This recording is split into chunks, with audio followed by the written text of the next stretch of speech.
Okay, hi everybody. Welcome to the Kubernetes SIG Testing bi-weekly meeting. I am your host for today, Aaron Kirkenberger, also known as Aaron of SIG Beard, or at SmithXP at all of the places. We're gonna adhere to the Kubernetes Code of Conduct during this publicly recorded meeting, so you can go to YouTube later and watch all of yourselves adhere, be your very best selves and not be jerks to people here. On today's agenda, we're going to have Mitchell talk to us about a design for PROW multi-tenancy, especially when it comes to private repos. I was going to talk a little bit about progress on migrating the Kubernetes project away from the google.com hosted bucket for CI artifacts. And with the time remaining, if nobody has specific stuff, we'll walk through the board and see what comes up from that. I will once again post the agenda in chat if people want to add their names to the attendee list. And with that said, I think I'm going to hand it over to Mitchell.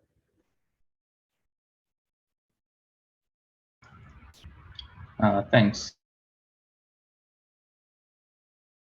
Bear with me, my internet is a little, it drops for like a second every now and then, so I might go mute, but hopefully I should come back pretty quickly. Is it possible to share the screen or no? Yeah, you've got access to this. Okay. I'm not familiar. Oh, here it is.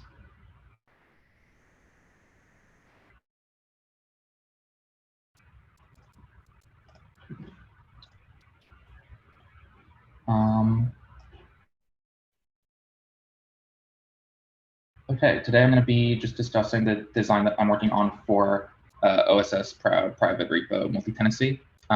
This is a design that is still a work in progress, but I think it's important to get a discussion on it going sooner rather than later. Currently, we have two deck instances for the OSS Pro, one of them that's being used for a private repo and the other one that is public. The issue is if we wanted to add more private deck instances that are separate from each other, we can't do this with the current architecture. Currently, either organizations and repos or individual pro jobs can be marked as hidden, and then deck instances can be marked as show hidden or hidden only, both of which show all of the private pro jobs. What we want is a way to separate pro jobs into different private buckets and have deck instances for each of the individual buckets so that we can have different private repos, each with their own deck instance running on one instance of PROW.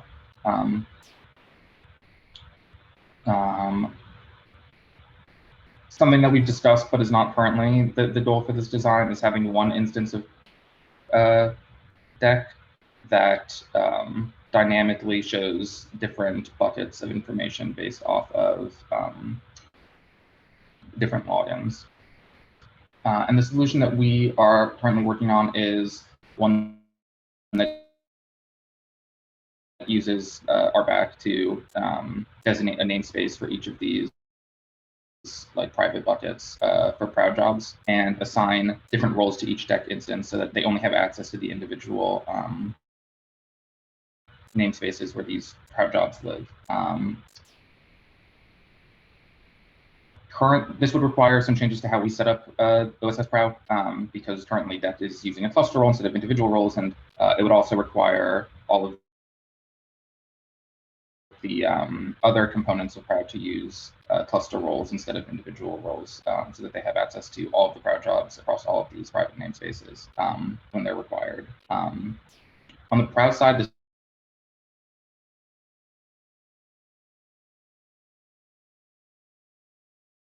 is going to require a couple of changes to show all of these different namespaces. The original design that is here shows just one struct for matching namespaces, but there are things that we can match other than namespaces. So it would work similar to how default decoration config works, where we can match different org repos or clusters to a variety of different fields instead of just namespace. But the general idea here is that in the prow config, you would list every namespace and list the org repos and clusters that you want to match to it. And when creating the prow job, it would create the prow job resource in that specific namespace. And it would also require changes to all of the components to look at all of the namespaces that exist in the sort of list of namespaces that would appear in the config. Currently, the way that it works is it will only look in one namespace listed by this prow job namespace, which would no longer work if we're using multiple namespaces. Oh, sorry, I see in the chat that the sound keeps interrupting. If you need me to repeat anything, let me know. My internet is a little spotty right now. We can ask a question. I can answer questions at the end too.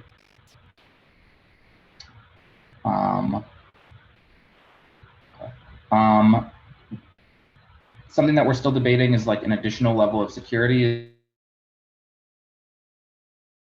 is the ability to add the namespace as an override in the in-repo config. This would make it so that if anybody messes or mistakes something in the prow config, any jobs listed in the in-repo config would still use the correct namespace. Yeah, before I move on to some of the other like alternatives we consider, does anybody have any questions about that design? I kind of went over it pretty quickly at a high level, but I can dive into more specifics if people have questions.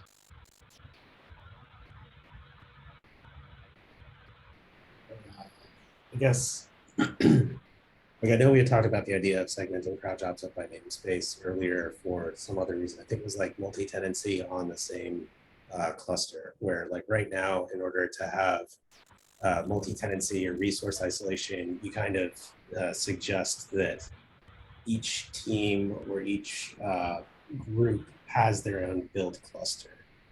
So I'm wondering if that assumption still holds true, or if like build cluster as the unit of job segmentation is going to be replaced by namespace.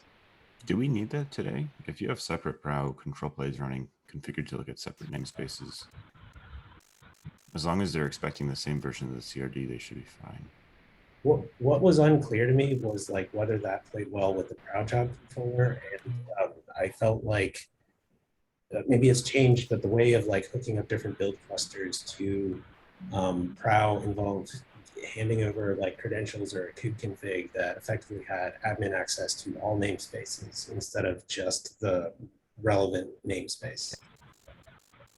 And then it was yes that a number of components kind of assume the same namespace across all build clusters. So like I think this is all moving in the correct direction for probably more motivational reason. I was just asking if build clusters unit of isolation still matters, or if we can, once this is done, we can assume that namespace is a pretty rock solid unit of isolation. I guess I would say it already should be. Sorry, that Steve. Like the resources are already isolated by namespace for prow. Like if you ran 2 prow control planes configured to use separate namespaces for the prow job CR, it should be functional. It wasn't about 2 prow control planes. It was about 1 prow control plane talking to different build clusters or the same build cluster with different namespaces, right? So I could have like the namespace A, I could like point to the same cluster, but I could hand 2 different kube configs, one called namespace A, one called namespace B, and the same singular prow control plane could end up scheduling jobs to 2 different namespaces. So that's a little different. Okay. Okay, I was just saying this is different because this is for the pods, and what this is about is for the prow jobs. Okay, all right. Thank you for clarifying that. It's just prow jobs. Okay, that answers my question. So the idea that all pods should be scheduled to the same namespace is still true. Yes, prow has, I mean, it seems like we've already got some support for scheduling pods to different namespaces. I'm not sure how well that's actually implemented. I haven't tried to use that myself, but this is related to putting prow jobs in different namespaces, not pods. And the motivation for that is that then we can limit, you know, currently when our front end is listing all of the prow jobs, we can actually say this front end only has access to these prow jobs in this namespace. And we can enforce that with RBAC so that we have more security over what we're doing. Yeah. How strong of a requirement do you need for that? Because I do think, and like Alvaro and I made some comments on this doc, label selectors get you 99.9995 of everything you need. The filtering is done server side. The deck instances that don't need access don't have, or don't need to display a job, don't have it. Like how bedrock important is that quote unquote security?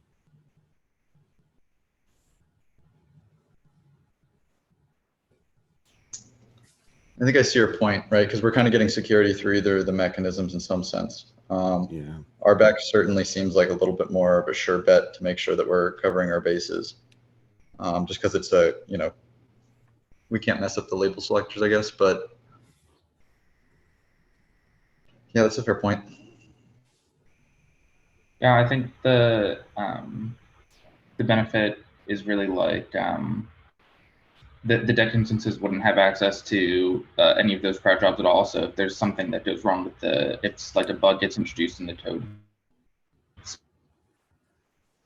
specifically for the filtering, there's no possibility. Like, for example, I don't actually know what the state is of Kate's Prow and CI testing of security vulnerability related fixes. I vaguely feel like we just kind of dropped it because there wasn't sufficient trust in Prow's ability to isolate stuff. And I feel like it would probably be a much easier sell to security conscious folks if we said RBAC is being used to make sure that it is absolutely impossible for somebody to see what vulnerabilities you are currently CI testing. Because ultimately this is about just making it, reducing the administrative overhead of like, give everybody their own control plane versus like, let's have one control plane, but give everybody the ability to use it. It's way less effort that way. Does this proposal talk about giving everyone their own control plane? I was under the impression that everyone would still have cluster roles. That's what we have to do today. Like if we want to ensure that like let's just say, for example, that OpenShift ran all their CI jobs off of prow.kates.io, right? It'd be kind of overwhelming for me, a very Kubernetes focused person, to see all these OpenShift jobs. It's really weird. Like I actually added the ability to isolate by build cluster, so I could see all the jobs that are relevant to the build cluster that the Kubernetes community uses. But it would be way more friendly to have a UI that is just pertinent to the jobs that I care about. And sure, and I think label selectors get you there. I guess my biggest comment is like, I think there's a difference between like hand wavy security answers and like fairly concrete ones. And so like as a point of reference, the conversations that we had like many years ago about security isolation vis-a-vis like running trusted jobs on a separate cluster. Like at that point, namespace isolation was viewed as insufficient for security isolation between jobs and credentials. And so like, that's why those trusted jobs are running on an entirely separate cluster. So it was viewed as insufficient though, because that was related to untrusted workloads, right? Like we have untrusted workloads in the build clusters where that's not the case in our service clusters. Sure. I think the main reason why I dislike this idea of using namespaces here is that we get this kind of security that is supposed to protect us against bugs we have in our code. However, what in an ideal world we would at some point get to is one deck instance that can, based on which user you are, show you different jobs. And at the point we get to that, we won't have this namespace cube RBAC-based security anymore anyways. So this is probably not going to last.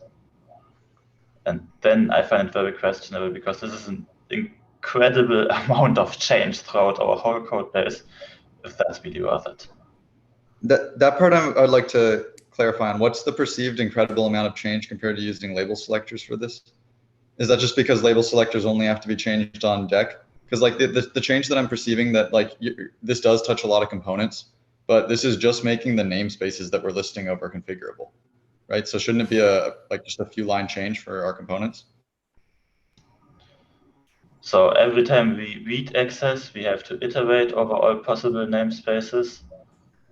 Every time we write, we have to dynamically infer the namespace. Yeah. We have to restart the components when a new namespace comes through, because the caches do not support dynamic addition of informers. And we basically have to update all our tests to test this scenario.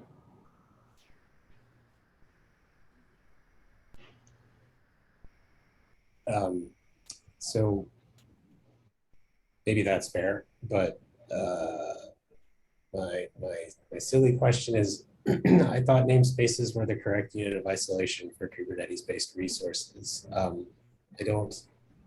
guess I don't understand, or maybe help me understand, like, what is the far simpler scenario you are envisioning that keys off of what somebody is authorized to see? Because somehow I'm just implicitly assuming the authorization is tied to which namespaces they are allowed to see via RBAC. It could be GitHub OAuth, right? Like which repos can you see? I think my biggest question though was just like the doc didn't lay out like the goal for security, and thereby it was a little bit hard to understand the exact trade-off of cost benefit for this change. So I will definitely, like, I'm the person who gave the security thing as an example, and I'm not trying to blow the scope. So maybe that's not relevant. I don't know, but I'll let Colin Mitchell speak for that. To answer your question, Aaron, if we had in deck something integrated and the user is unlikely to authenticate against a cluster, the user will authenticate against whatever could be GitHub, pretty much anything that in turn needs to have a mapping onto jobs. And deck itself would need to have permission to show everything, because I think the likelihood that everyone who can see jobs will have an account in the cluster that has the power jobs is pretty much zero. Does that make sense? We have discussed about this a lot. I do like the idea of using user credential for DAC. And we love the idea, but the problem for that idea is much, much larger scope than this current proposal. If we are given enough time and hands, I would for sure go with that route. That is almost the ultimate goal that we can get. For example, we can store proud job not just display the short-lived proud job custom resource. We can save them in like data store database, and users can use their whatever cloud credential to authenticate, and they can only see the jobs they are allowed to see. That would be, I think that would be the ultimate goal for DAC in the end. But for now, I think this is more like, though, any approach in that vein will have the same downside that Cole was talking about. Hold off on the interrupting, please. I just Sorry. wanted to let Chow finish his point.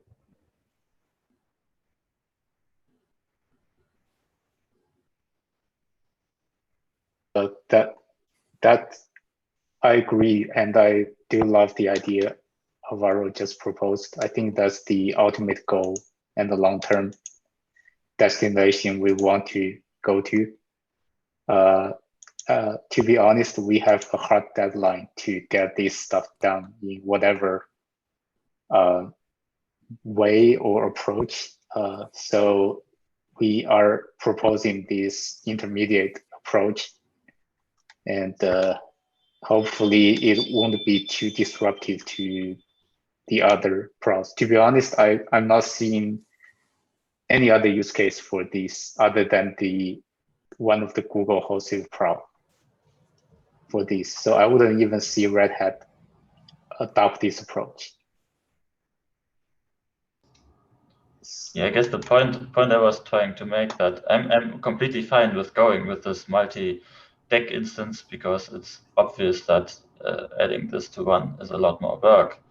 Just if we ever in the future add it to one, we lose the security benefit again, because this one deck instance needs to have RBAC to see everything, which is why I find the security argument not convincing, because we have to add quite a bit of complexity in all of POW for this. And I don't think that's worth it. We could just use label selectors or something like that. So if we're all in agreement on what our like desired end state is, which is a single deck instance that can do this, it seems like the main barrier is that that's going to take more time. What if we did the label selector solution, since that's the simplest and least invasive, as a temporary solution, and then switch to our more robust solution when we had time to implement it?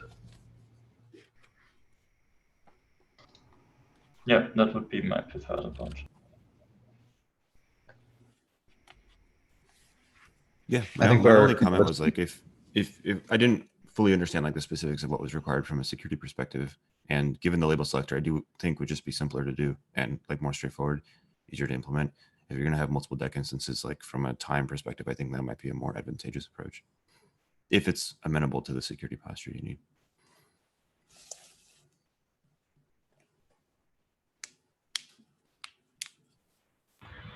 Yeah, I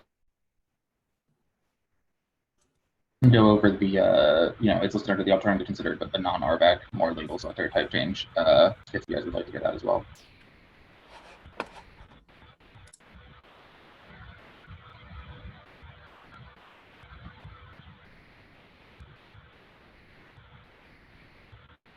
I'm not hearing any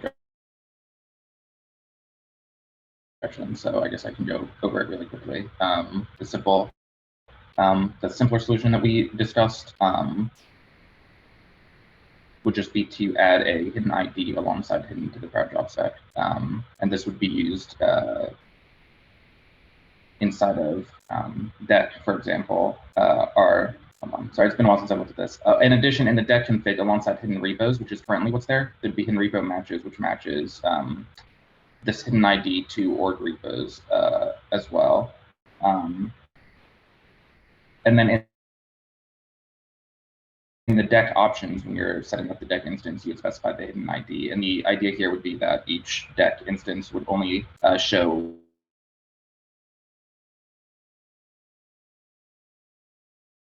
jobs with the given hidden ID.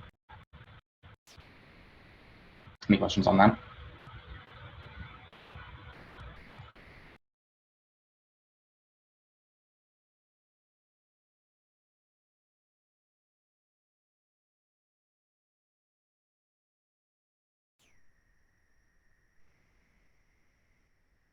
If we're going to go with the label selectors as a temporary solution, I think we would want that to be temporary. So we would probably want to be pushing for the more complete solution within a reasonable time frame. But that definitely would let us get to our deadline pretty easily. There might also be some utility to having like smaller or more targeted views. Like I know on our end, there's a couple teams that sometimes talk about having their own deck and only looking at their own jobs. So if it is built in a way that's not temporary, I think that's okay too.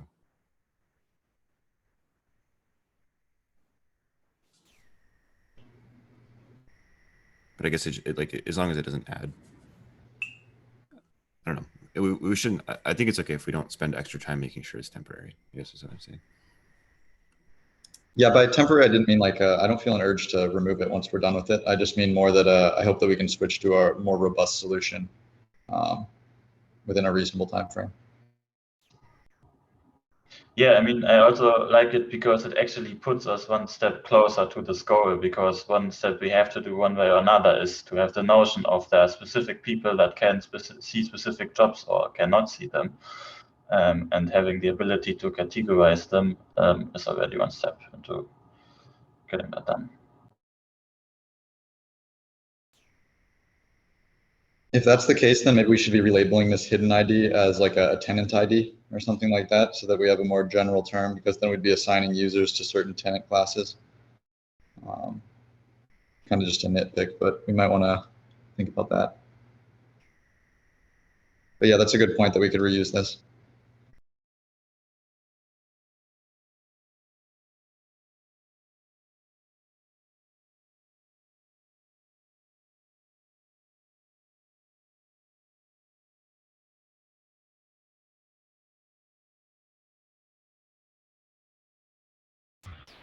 Any other thoughts or questions on this? How do you feel about this, Mitchell? I mean, doing an easier change, I think, is something that I'm looking forward to. But also, you know, I think that there definitely are some security benefits from the first proposal. But if it's going to be temporary anyways, having to undo all of it would be frustrating. So I think if we're looking into the future, that I like the second solution as well. Yeah, temporary to me means like, years, depending on the time frame of this project. I don't know what y'all have in your heads when you say temporary. Well, actually, I think the follow-up change to get a single deck instance is not that hard, because we could say we put some kind of proxy in front of deck that exposes, say, a header that, I don't know, gives users a group or a name or whatever.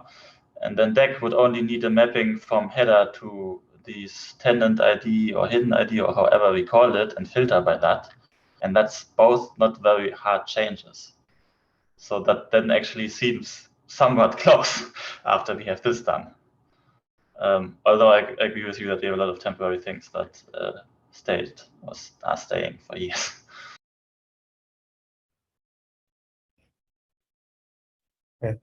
Yeah, it sounds cool to me. I just wanted to like make sure we've all set that expectation. I know that's normally our timeline for quickly deprecating things, but hopefully we'll be more on the order of like a quarter or so here. Okay. Sounds good to me.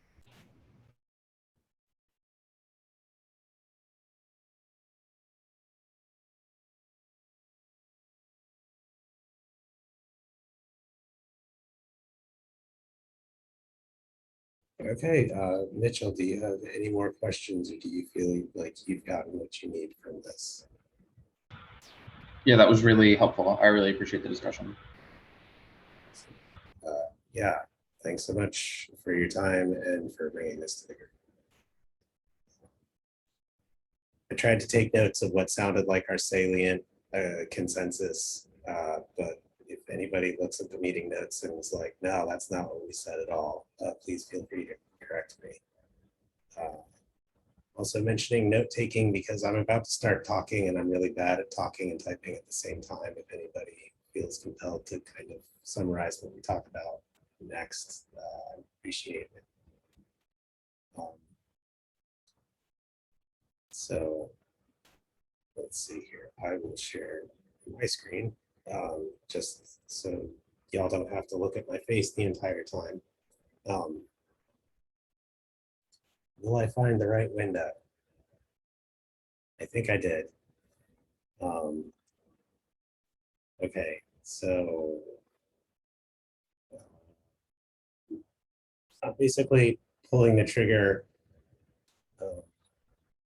maybe a little late, but on fully moving the project away from a two Google.com owned assets. One is a GCS bucket called Kubernetes release dev. One is a GCR repo called Kubernetes CI images. These are both used to host builds of Kubernetes that are built via post submits or periodic jobs for the Kubernetes repo. These names are hard-coded in, well, were hard-coded in a lot more places when we started talking about this about a year ago. So a quick timeline is, as of Kubernetes 1.17, which I think is roughly over like a year and a half ago, we started dumping Kubernetes assets into a community-owned bucket called Kate's Release Dev. They were landing in both places simultaneously. We were accomplishing this by having parallel sets of jobs dumped in there. We then sort of raised it to the cluster API and kubeadm folks that there was also this GCR repo called Kubernetes CI images. And we created an equivalent called like Kate staging CI images. And that change landed in 1.18. We're now at 1.22. So it's been about a year of people being able to consume artifacts from that. I am turning this switch and seeing what comes out of the woodwork. So basically, the plan is to officially announce deprecation of artifacts in the old places, but keep the jobs around that are the parallel sets of jobs around that are pushing to those old places.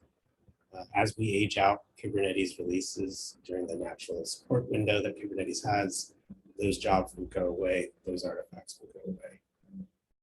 Starting in Kubernetes 1.23, nothing lands in the Google buckets or CI stuff.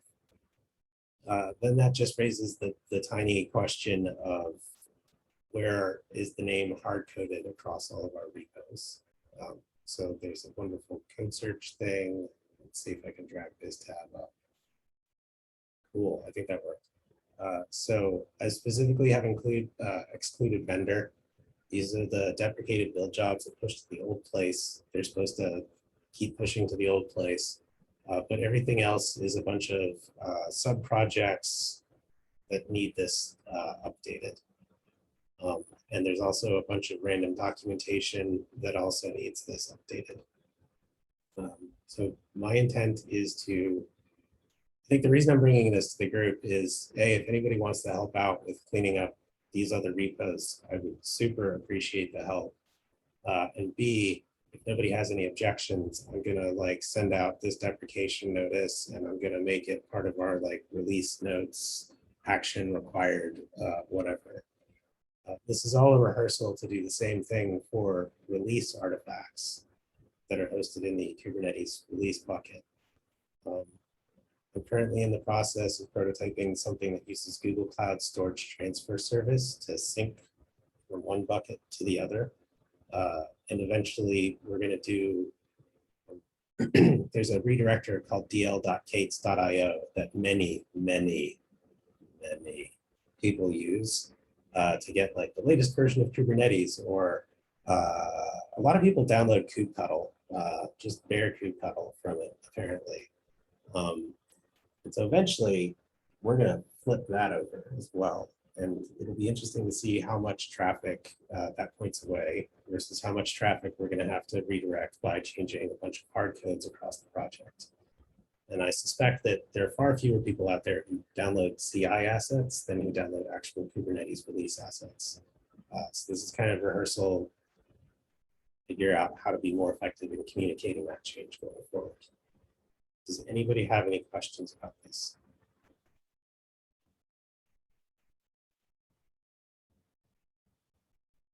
Yeah, I agree. The last thing was way more exciting. Aaron, do we have to take anything into consideration for any of the proxy stuff we've been talking in working group infra? We do not for this. We will when it comes to the actual release artifacts. At the moment, the just for context for folks here, over in the Kates Infra working group, we're talking about setting up something called registry.kates.io that is going to serve as sort of a cross-cloud redirector, such that when somebody hits that and asks for a container image or a random binary, they're going to get redirected to whatever place makes the most sense for them. Ideally, this would be used within the major clouds to redirect people to the cloud local mirror of those artifacts, such that the project is not paying hundreds of thousands of dollars in network egress to send artifacts from Google Cloud to other clouds or other random data centers. The focus has mostly been on container images, but random tarballs and binaries is part of that effort. I just don't think that as much attention has been paid to that. I thought we didn't even have support for that, but I vaguely have the notion that Justin Santa Barbara hacked that in and didn't tell anybody and is using it for COPS artifacts. So I kind of need to verify that and sync up with the release team about possibly moving the intended community hosted bucket over to the same project that we're hosting all of the other production artifacts. Does that answer your question? Yes, thank you.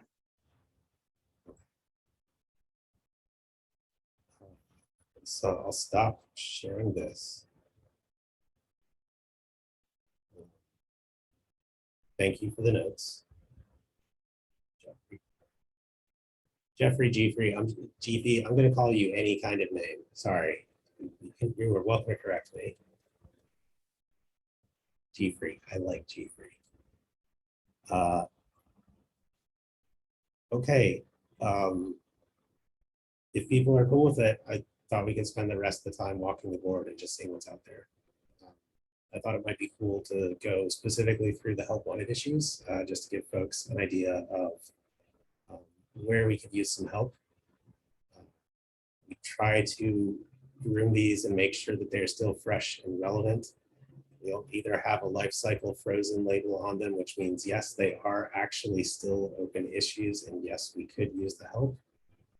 If they have anything else, like a life cycle stale or something, give me some time. I'll go see if it's still like a relevant thing. So the board, I think I linked it in the meeting notes. I'll toss it up in chat as well if anybody wants it. Share it as well.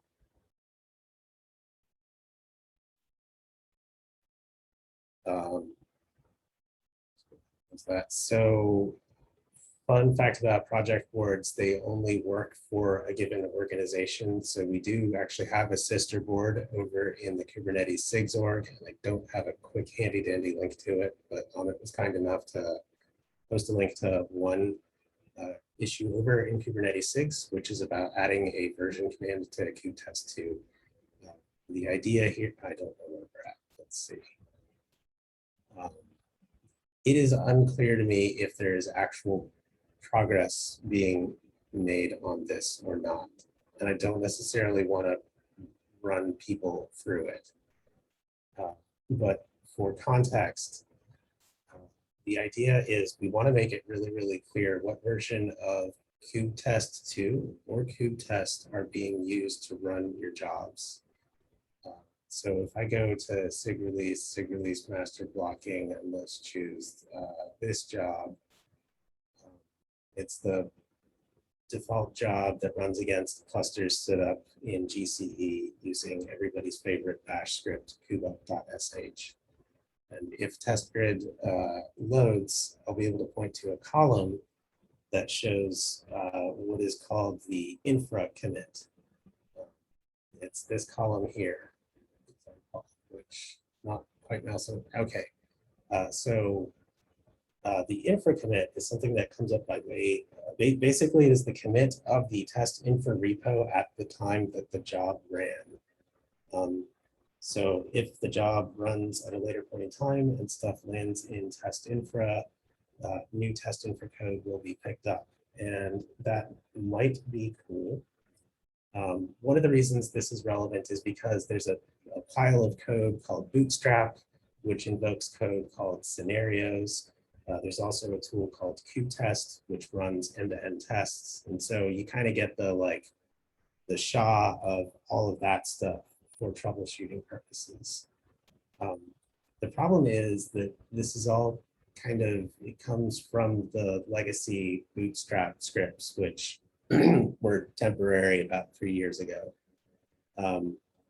And Bootstrap should no longer be used. There's another issue on the board that I can point to for that. And instead, you should be using pod utils. You should be marking a job as decorated, and then you magically get a whole bunch of stuff for free, which is really cool. But what you don't get is the infra commit.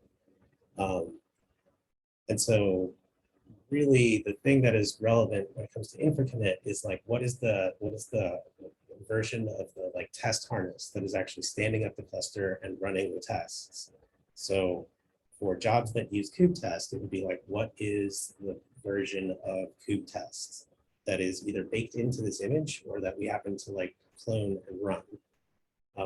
But we also have this effort to actually move everything away from kubetest because kubetest is also deprecated, and instead use kubetest 2, which is its own project. It's outside of the testing for repo. It's over in Kubernetes SIGs.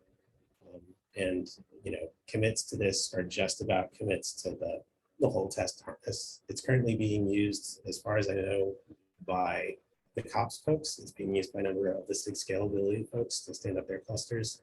And it's being used by other people internally within my employer. And we do have a cap somewhere to migrate everything to using this.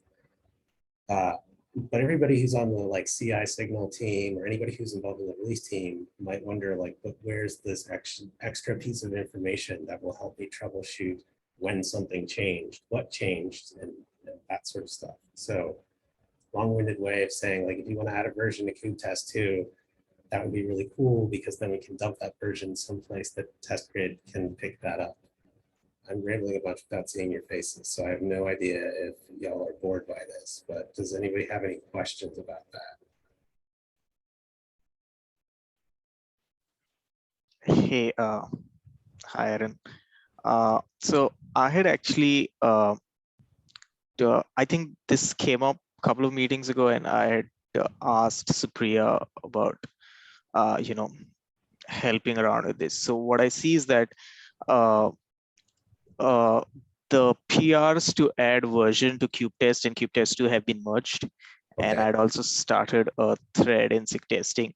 So if that has been done, then it's we just have to add the column header in default YAML, right?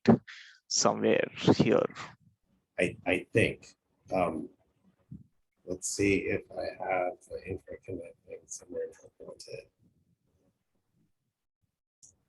I'll put default YAML in chat just in case.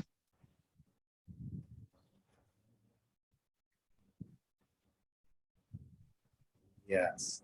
So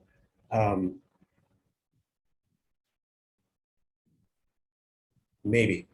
Let me find the actual issue that's about infra commit real quick. The default YAML is what would be used for literally every single job, and not literally every single job uses kubetest or kubetest 2. There are many jobs that run unit tests, for example, for which that information would not be relevant.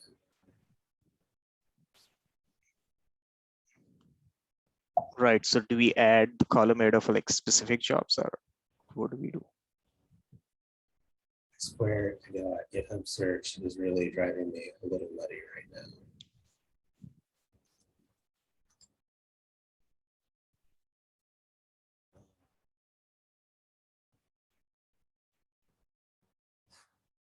Let's try the word missing.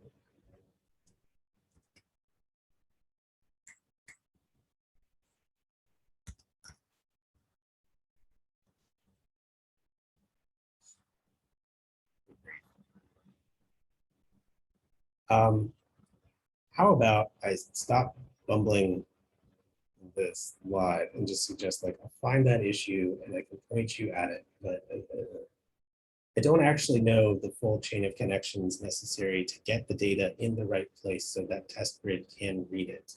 I'm slightly unfamiliar with that. I'll go to like, I'll show you how other stuff gets loaded up.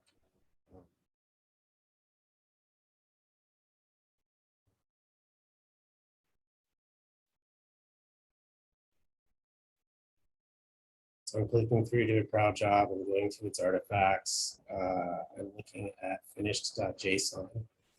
Load this up so we can see it. Inside of finished.json is this thing called metadata. And some part of our scripting or machinery, I just don't know which, is responsible for looking for a file called metadata.json that expects it to be a key value file. And then it will read stuff from that file and put it into this finished JSON under the key metadata. And then that is what test grid reads. And when you specify things in default.yaml or like whichever test grid config is specific to your jobs, and you want to add custom column headers, you're referring to these things. So apparently we do have a kubetest version thing, but it's blank. So I'm guessing the decision that we need to iterate on this issue over whether we want to have a kubetest 2 version and then have like the jobs that use kubetest 2 have a column specifically for that. If we want to talk about having like a version, a generic like test harness version, do it for that. I kind of feel like the more specific thing makes the most sense to me, but it could be that there's more toil involved in updating a bunch of specific job configs. This is the sort of thing that can definitely be scripted. Python is usually my language of choice when it comes to munching a bunch of YAML all at once, but there are many ways to do this. So ping me in Slack offline and I'll find the issue I'm talking about. Does that make sense? Yep. What changes did you expect to the job config, Aaron? I might have missed that part. The job config shouldn't have to change at all, as far as I know. Or like we might need kubetest 2, I think basically would need to write its version into a metadata file. And then I'm not sure if there is something in the pod utils or bootstrap or kettle realm that needs to like munge the metadata into finished.json for test grid to pick it up. Like as I say that There I is possibly be kettle. Yeah, the one piece of information I know that can help with that is that the pod utilities will look for a metadata.json file in the artifacts directory, and if that exists, that is what populates that that section of finish.json right there. Right. So it might be as simple as just doing that. I think it might get more challenging for kubetest 2 things because something might already write metadata.json, so you might need to figure out if you need to like merge it or get the 2 tools to collaborate. But it might just be as simple as that for kubetest 2. Yeah, if we want to add support to the pod utilities, consume multiple metadata files or something, that's probably something we could do as well if that's the best option. Okay.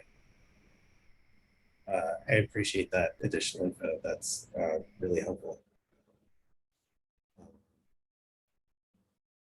We got through one help wanted issue. We've got 5 minutes left. The test infra architecture diagram is out of date. Oh no. Oh no. So I think somebody actually redid the architecture diagram a while ago. Let's see. But I still think it's, yeah. So it's a little bit newer. It no longer has Munge GitHub in it. Hooray. And it does have, I think basically what I feel like is now missing from this diagram is something that talks about sort of Prow and its various build clusters. And I want to start talking about segmenting this into stuff that lives over in the community-owned Google Cloud organization versus stuff that lives in the google.com owned community organization, to be able to give folks a really clear map of what infrastructure has and has not been migrated. So it might just be like a different set of boxes around some of these things. I'm not sure this is the greatest for a complete newcomer to handle, but we'll see. I know the person who did that, I just turned my screen off. The person who did that update like watched a KubeCon presentation I gave where I rambled in front of slides, and they kind of converted the slides to SVG. So I will share this link in chat. Go. But this is linked off of the issue that's in the help wanted diagram. It's all the way down at the bottom here too. Let me try to find stuff that's easier, and I've already lost it.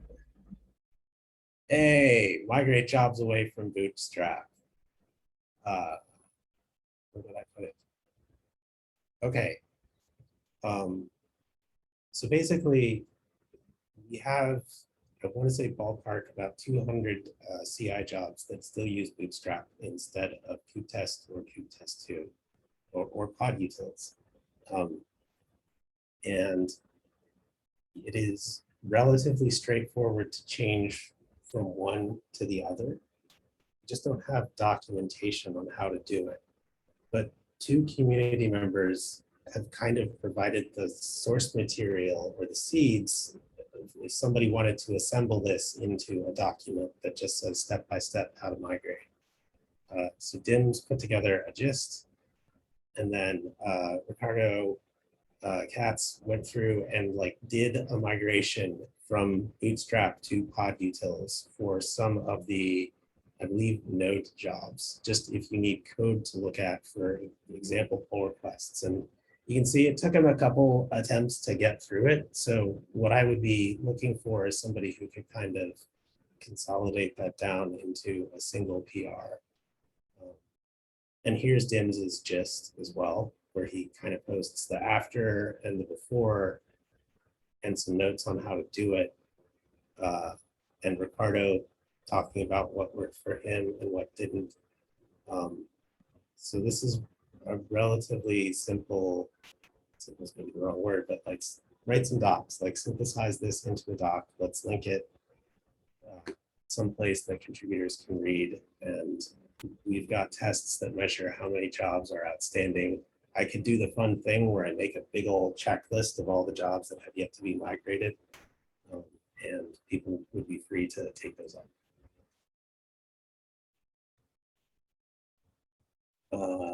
I'm going to pause there because we've got 1 minute left, and maybe just say thank you to everybody for showing up.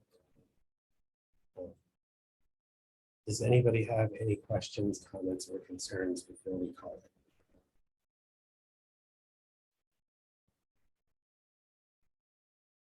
it? Okay.